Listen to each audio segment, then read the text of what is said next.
Hi, I'm Miss Bill, and in this video I'm going to be getting down to the bottom of the unpopular opinion that drag queens are clowns. And to help me with the debate, I'm going to be calling up a couple of my professional clown friends, Taylor, Albin, and Dean Kelley.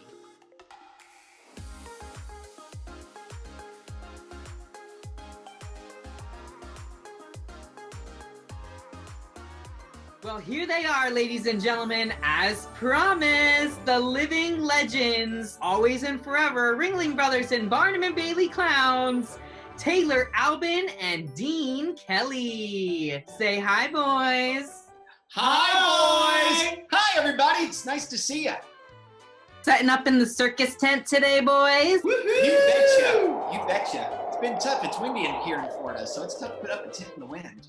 And that's what stakes are for. It's true. For a hot second, I thought that was like we were like going live or something, recording, and I'm like, oh hi! Oh my god, you look so good. Yes, Miss Bill. Stop. Stop. Thank you so much.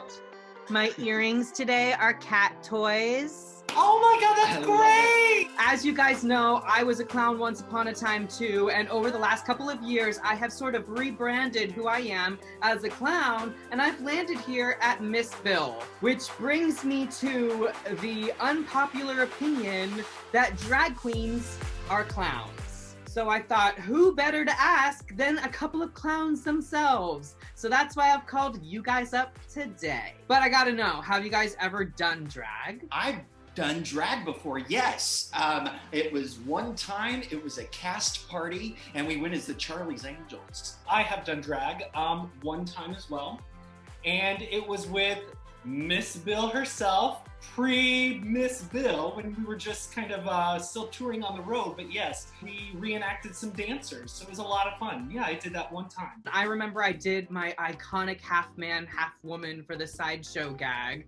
And throughout circus history, we've seen a lot of clown drag popping up in the three rings. I can think of a couple of times that it happened, even just the shows that I was in. So I can only imagine how many times there's been clown drag popping up in the circus. Clown drag definitely has found its way into the ring on Ringling Brothers. I was fortunate enough to play Catwoman in a clown car. I was also able to be Rapunzel up in the top of a tower. In the clown alley, we only had like one girl at that time, so it was part of the guys' expectation that they would be dressing as women once in a while. So what kind of overlap do you guys see between clowns and drag queens? At the end of the day, we're portraying characters, right? You know, drag queens have their own personas, and clowns, we have our own personas as well. So, and we wear just about as much makeup, you know, it's pretty equal, yeah. And, you know, we both, as clowns and drag queens, we have the ability to entertain people. And the power of that is absolutely incredible because it's up to us to make them forget about their cares. So when people go see a drag show, they don't want to think about what's going on outside.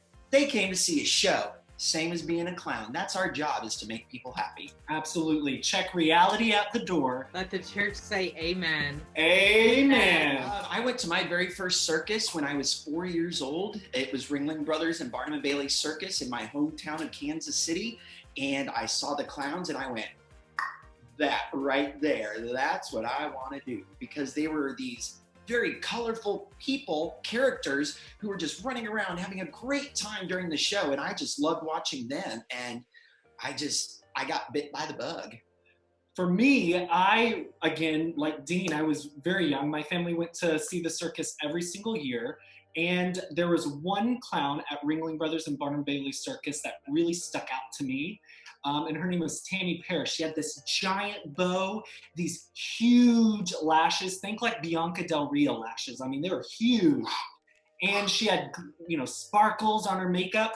And I remember as a young kid sitting in the audience thinking, I want to be her someday.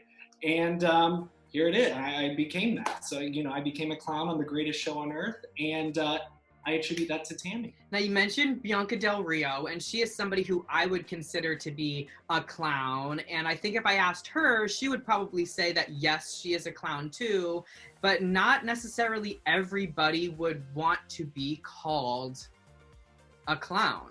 I think it's what you make of it. If you get offended being called a clown, then let it just roll off your shoulder, you know?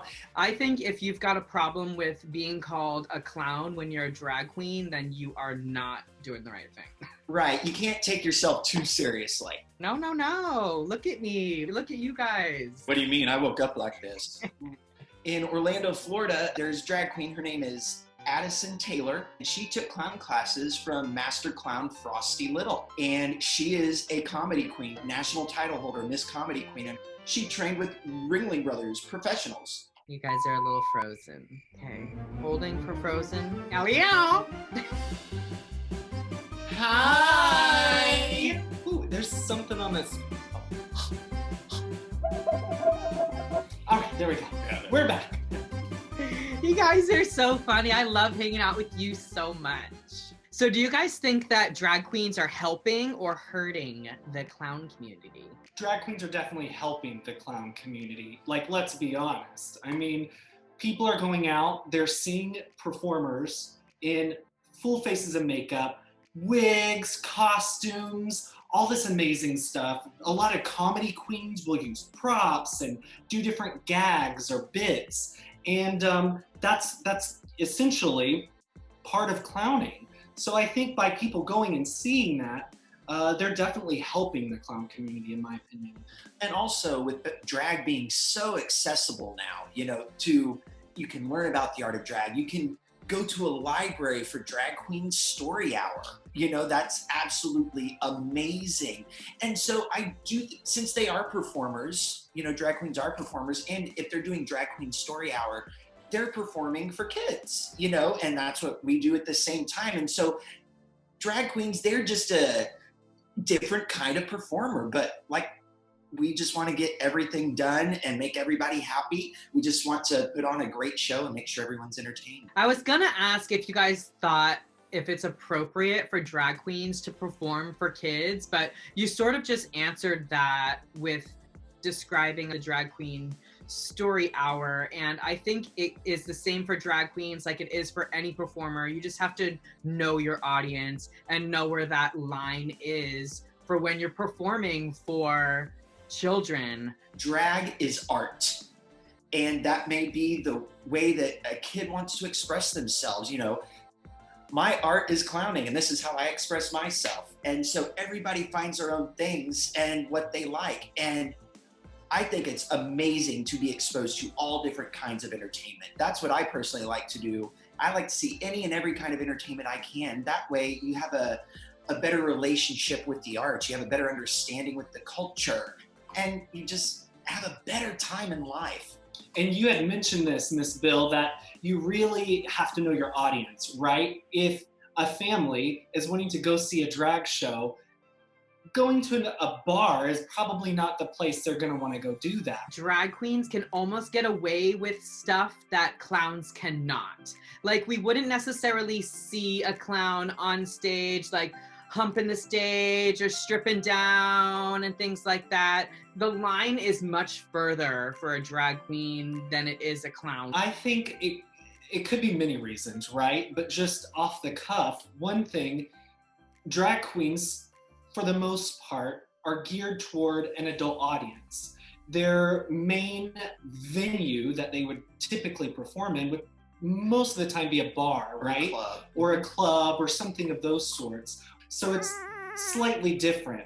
So I think drag queens, that line is a lot further, like you said, because their mindset as a performer is, how can I entertain these adults, right? Most of the time they're probably intoxicated too. So you're really gonna have to get up there and do whatever it is that you're gonna do to entertain them. Whereas our outlook is a little bit more, how can I entertain the family? How can I entertain the kid? Those boundaries are a lot more black and white when you're entertaining a small kid, right? You can't curse or you can't strip or do vulgar things. So I think that's where those boundaries really kind of come into play. What are you drinking? Some Perrier. Ooh, I've got some Truly. Oh. Yeah, we're both is Truly carbonated? It's carbonated and alcoholic. I'm getting all gooned up. Well, you guys have really helped me make the case that drag queens are clowns. Thank you so much for having us, Miss Bill. This was amazing. We love you, Miss Bill. Oh, I love you guys so much, and I can't wait to clown around with you guys again soon. So, are you convinced? Let me know in the comments below if you think drag queens are clowns.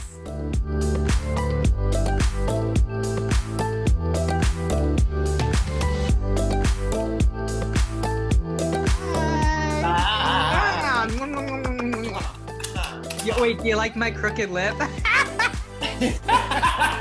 Just keep moving. Just keep moving. Keep moving.